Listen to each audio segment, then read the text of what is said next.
Thank you, Lord. Salamat. Thank you, Lord, kasi iniingatan mo ako. Salamat, Panginoon, kasi yung magulang ko hindi mo hinahayaan na magkasakit.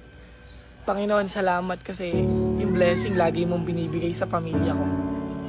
Salamat, Lord, kasi kahit mahirap, pinaparamdam mo sa akin na kaya ko.